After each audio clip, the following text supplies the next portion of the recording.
रहमल्लाहु मन क़रअल फ़ातिहा।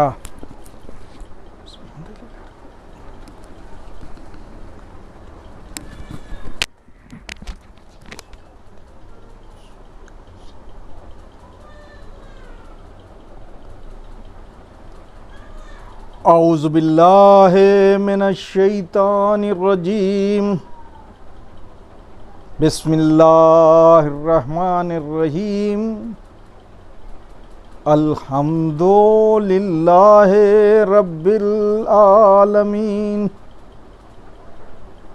वस्सलातु वस्सलामु अला अशरफिल अंबियाए वल मुरसलीन खैरुल मुबश्शिरीन वल मुनज़रीन शफ़ीउल मुज़निबीन अल मुख़ातबे ताहा व यासीन अल नबिय्युल मुअय्यद व रसूलुन मुसद्दद अबिल क़ासिम मुहम्मद अल्लाहुम्मा सुम्मा सलाता अला वलियही व वसीयही व वज़ीरही व अमीनही व अख़ीहे व अशरफिल इतरतही व ज़ुर्रियतही व बाबिल हिकमता व नातिक़ल हुज्जही सय्यदुल मुस्लिमीना अमीरुल मोमिनीना अली इब्न अबी तालिब गालिबे कुल्ले गालिब मतलूबे कुल्ले तालिब इमामल मशारिक़े वल मगारिब सैयदुल वसीईना फ़ातिह बाब खैबर कातिले मरहबो अंतर वालिदे शब्बीरो शब्बर काला फ़ी शानही ज़रबतो अलीउन यौमल कंदक अफ़ज़लो मिन इबादतिस सकलैन सुम्मा सलाता अला आलिहि तय्यबीन अत्ताहिरीन अल मासूमीन अल मज़लूमीन वलानतुल्लाहि अला आदाइहिम अजमईन मिन यौमिना हाज़ा इला यौमिद्दीन। अम्मा बाद फ़क़द क़ाल अल्लाहु तबारक व तआला फ़ी मुहकमे किताबिहिल मुबीन वल फ़ुरक़ानिहिल हमीद व क़ौलुहुल हक़। बिस्मिल्लाहिर रहमानिर रहीम। वमा अलैना इल्लल बलागुल मुबीन। सलावत। इरशाद रब्बुल इज़्ज़त हो रहा है कि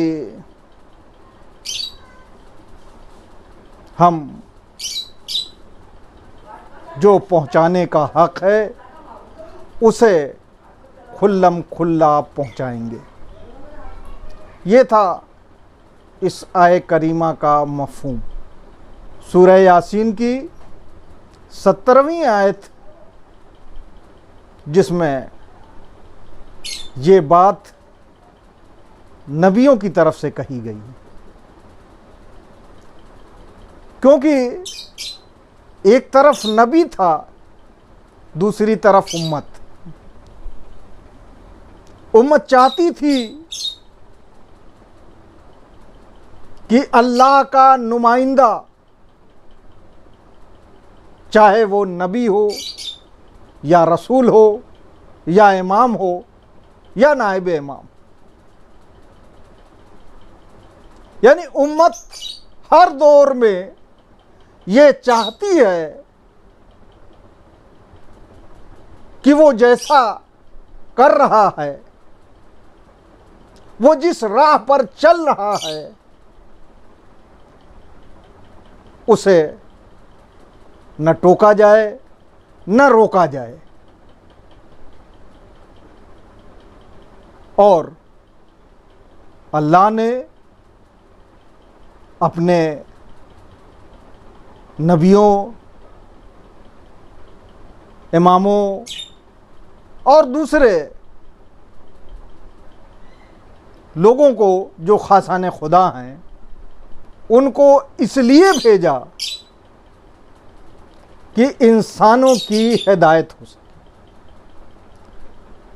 जो लोग गलत रास्ते पर चल रहे हैं उनको सीधे रास्ते पर चलाया जा सके, क्योंकि इंसान हिदायत याफ्ता नहीं है, इंसान कुछ नहीं जानता। लेकिन अल्लाह की तरफ से जो भेजे गए हैं, अल्लाह की तरफ से जो उनके नुमाइंदे हैं, वो सब कुछ जानते हैं। वो अच्छा भी जानते हैं, बुरा भी जानते हैं। उन्हें पता है कि किस बात की तबलीग करनी है। उन्हें पता है कि इंसानों को क्या संदेश देना है। उन्हें पता है कि इंसानों को किस रास्ते पर चलाना है और क्यों चलाना है। सवाल ये उठता है कि तबलीग क्यों, तबलीग की जरूरत ही क्यों पड़ी। तो अगर देखें, जनाबे आदम के दो बेटे हाबिल और काबिल,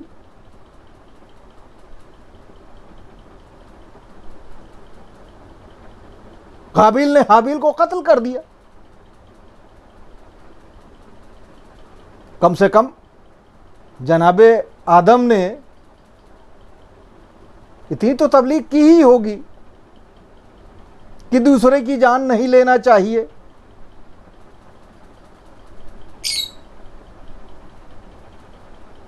और बुग़्ज़ व हसद की बिना पर काबिल ने हाबिल को कत्ल कर दिया। जनाबे आदम हाबिल को याद करके रोते रहे और काबिल पर लानतें भेजते रहे। यह दुनिया का पहला मर्डर था। जनाबे आदम ने अपने बेटे काबिल पर लानत करके बता दिया कि जो कत्ल व गारत करे उस पर लानत ही होगी, भले ही वो नबी का बेटा ही क्यों ना हो। सलवात ला मोहम्मद। काबिल पर लानत की और मजलूम पर आंसू बहाए। यानी जनाबे आदम ने ही तय कर दिया कि मजलूम पर ता कयामत आंसू बहाया जाएगा और कातिल पर लानत की जाएगी, उसकी मजम्मत की जाएगी।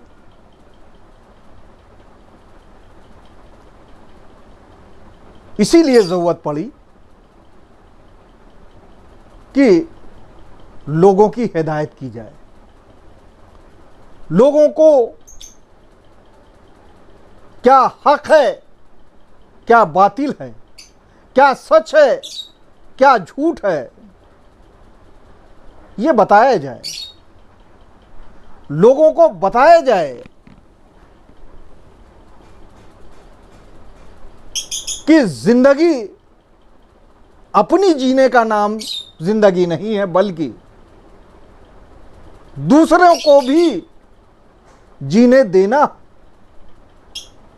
उनके रास्ते में कांटे नहीं बिछाना, बल्कि जियो और जीने दो के सिद्धांत पर अमल करना है। तभी जिंदगी कामयाब हो सकती। खुदावंदे आलम ने नबियों का सिलसिला क्यों शुरू किया? आखिर इस दुनिया में हिदायत की बात आई क्यों? तो हमें वहां से देखना पड़ेगा जब खुदावंदे आलम कह रहा है कि मैं एक छुपा हुआ खजाना था। जब चाहा कि पहचाना जाऊं तो मैंने नूर को खल्क किया। और हमारे पैगंबर जनाब मोहम्मद मुस्तफ़ा सल्लल्लाहु अलैहि वसल्लम फरमाते हैं कि सबसे पहले मेरा नूर खल्क किया गया। यानी जब दुनिया में कुछ भी ना था तो नबी के नूर को खल्क किया गया, तो मोहम्मद के नूर को खल्क किया गया। इस नूर ने पूरी दुनिया को बनते हुए देखा और हर चीज इस नूर के सामने आया। और इसी नूर को अल्लाह ने ये जिम्मेदारी बख्शी कि वो अल्लाह को पहचानवाए, अल्लाह की ज़ात को लोगों तक पहचानवाए। यानी उस खजाने को आम कर दे, उस खजाने को लोगों तक पहुंचा दे। यानी उस खजाने की जानकारी लोगों को दे दे जो छुपा हुआ खजाना है। इसीलिए रसूल अल्लाह सल्लल्लाहु अलैहि वसल्लम ने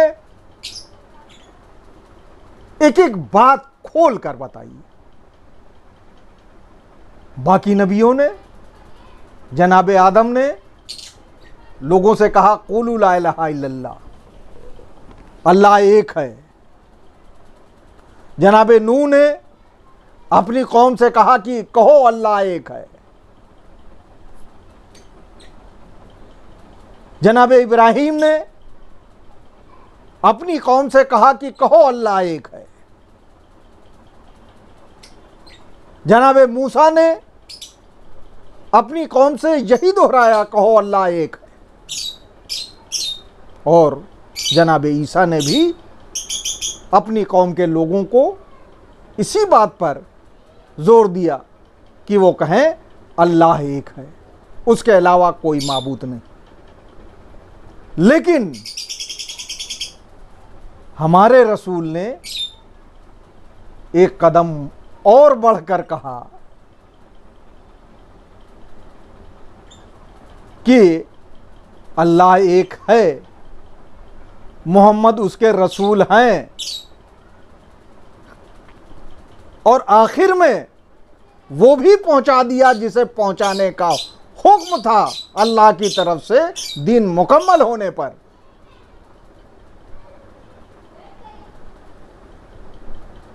और कलमा पूरा करवा दिया, ला इलाहा इल्लल्लाह मुहम्मदुर रसूलुल्लाह अली वलीउल्लाह सलावत।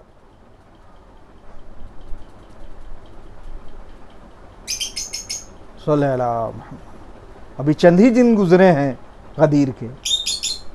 गदीर याद होगी लोगों को कि रसूल ने कहा जिसका मैं मौला हूं उसके अली मौला। जिसने मुझसे मोहब्बत की उसने अली से मोहब्बत की, जिसने मुझसे अदावत की उसने अली से अदावत की। तो अली की मोहब्बत पर दीन तमाम हुआ है। यानी जिसके दिल में हजरत अली की मोहब्बत नहीं उसके पास दीन मुकम्मल नहीं। तो हजरत अली के मानने वाले को कैसा होना चाहिए? क्या उसे झूठा होना चाहिए? क्या उसे मक्कारी करना चाहिए? क्या उसे बेईमानी करना चाहिए? क्योंकि हजरत अली अलैहिस्सलाम ने तो उम्मत के लिए सब कुछ कुर्बान कर दिया।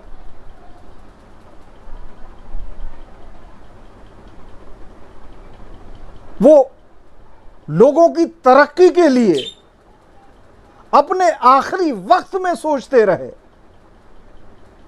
सर पर जरबत लगी हुई है, बेहद तकलीफ है, तड़प रहे हैं, वसीयत कर रहे हैं। बहुत सारी वसीयतें की, आप हज़रात जानते होंगे, लेकिन इस वक्त की ज़रूरत के हिसाब से एक वसीयत बयान करना है। हज़रत अली अलैहिस्सलाम ने कहा कि बेटा, मेरी इस वसीयत को सब तक पहुंचा देना कि जिस कौम में नज़्म व ज़ब्त नहीं, वो तरक्की नहीं कर सकती। आप हजरात इस वसीयत की तफसील पढ़ सकते हैं, किताबों में देख सकते हैं। अब नज़्म व ज़ब्त के बारे में हज़रत अली अलैहिस्सलाम खुद बताते हैं कि जनाबे रसूलल्लाह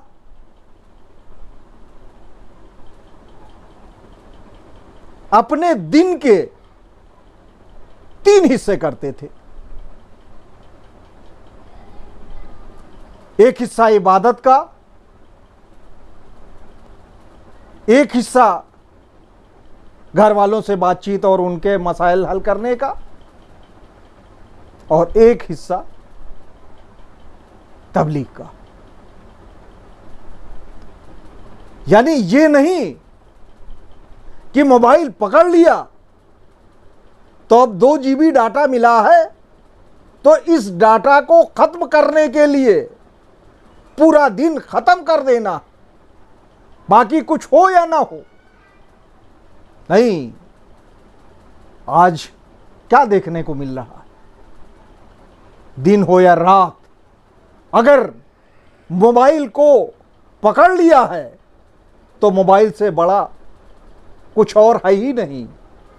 उसको अपने वालिदैन की तरफ देखना नहीं है, उसको घर में क्या ज़रूरत है उसकी तरफ ध्यान नहीं देना है।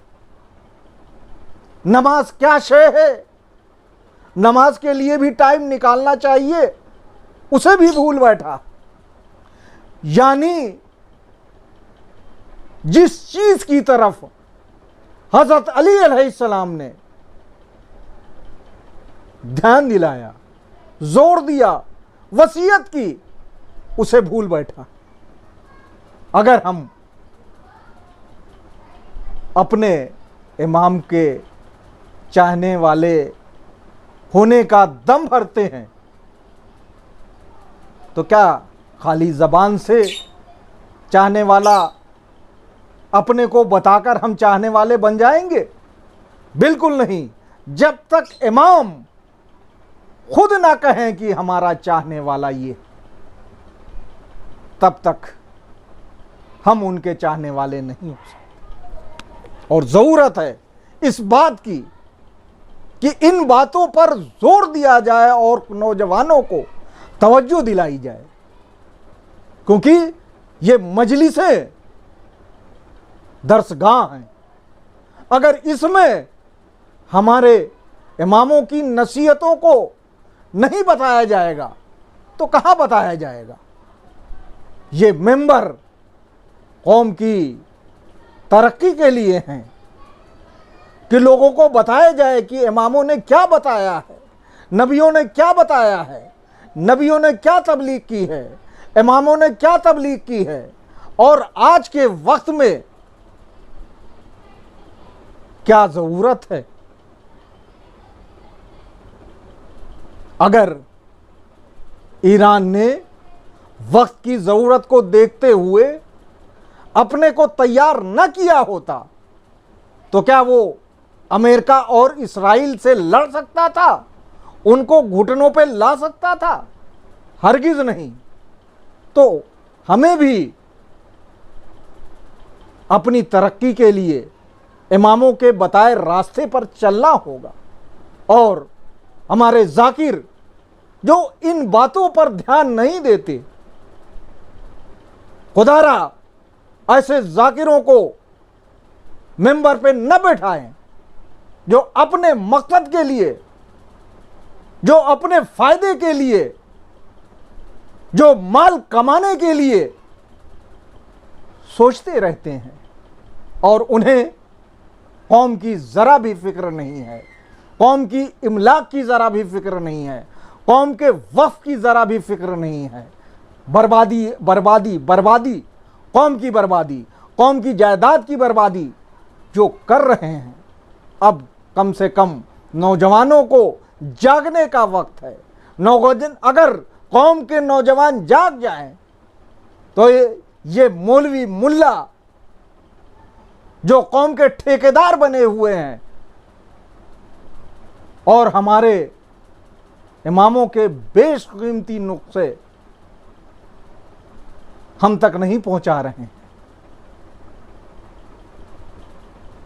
वो यकीनन कौम पर जुल्म कर रहे हैं और कौम पर भारी।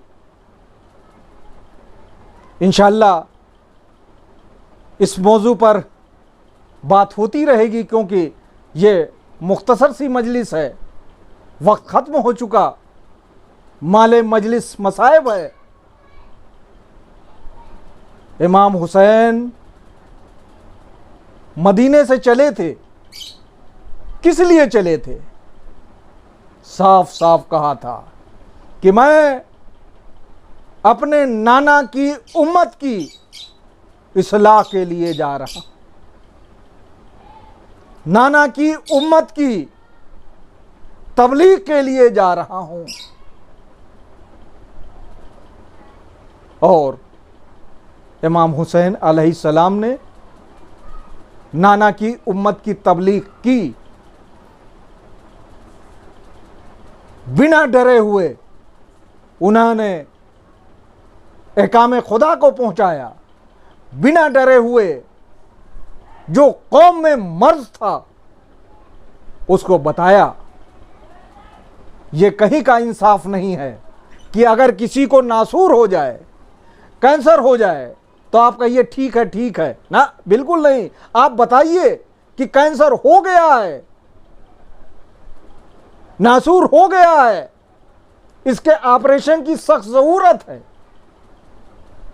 इमाम हुसैन अलैहिस्सलाम ने साफ साफ कह दिया, जब लोगों की समझ में नहीं आया तो साफ साफ कहा, तुम्हारे पेट में हराम माल, इसलिए तुम्हें मेरी बात समझ में नहीं आती। और समझ में भी कैसे आती? अगर समझ ही गए होते तो रसूल के नवासे को रोकते, ले जामे फर्श पर हाथ डालते। 2 मुहर्रम को हुसैन का काफिला करबला में पहुंच गए। हुसैन जो नाना की उम्मत की तबलीग के लिए निकले थे, देखते हैं कि जालिम मुरझाए हुए हैं। उनको गिरफ्तार करने के लिए जो लोग उनके सामने हैं, अगर उन्हें पानी ना मिले तो मर जाएंगे। लेकिन आका हुसैन का क्या अमल? अली अकबर आओ, कासिम आओ, अब्बास आओ, ओने मोहम्मद आओ, इन प्यासों को पानी पिला दो। और तारीख में मिलता है कि मुरझाए हुए मर रहे सिपाहियों को पानी पिला दिया गया, सैराब कर दिया गया। यहां तक कि जो ऊंट और घोड़े थे भी, यहां तक कि जो जानवर थे उन तक को पानी पिलाया गया। जब सब सैराब हो चुके तो उसी के काफिले का सालार हुर इमाम हुसैन अलैहिस्सलाम से कहता है कि अब हम आगे नहीं जाने देंगे। आखिरकार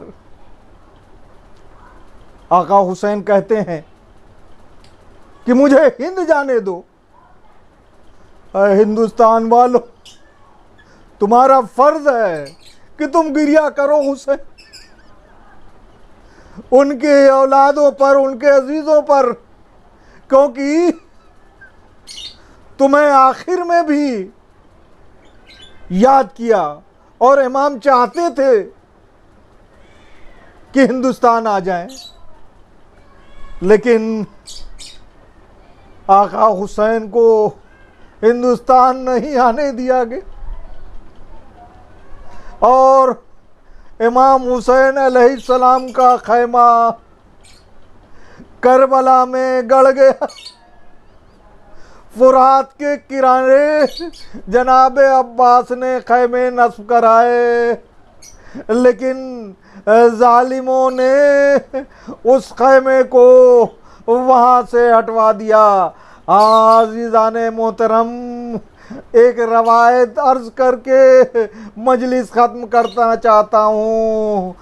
जब खैमे नस्ब हुए, जनाब ज़ैनब खैमे में आई, तड़प गई, ए भैया, इस खैमे से किसी बीबी के रोने की आवाज़ आ रही है। आका हुसैन ने कहा, ए बहन ज़ैनब, तुमने नहीं पहचाना, ये हमारी और आपकी माँ जनाबे फातिमा ज़हरा है, जो हमारे साथ करबला आई हैं। इन्ना लिल्लाह व इन्ना इलैहि राजिऊन।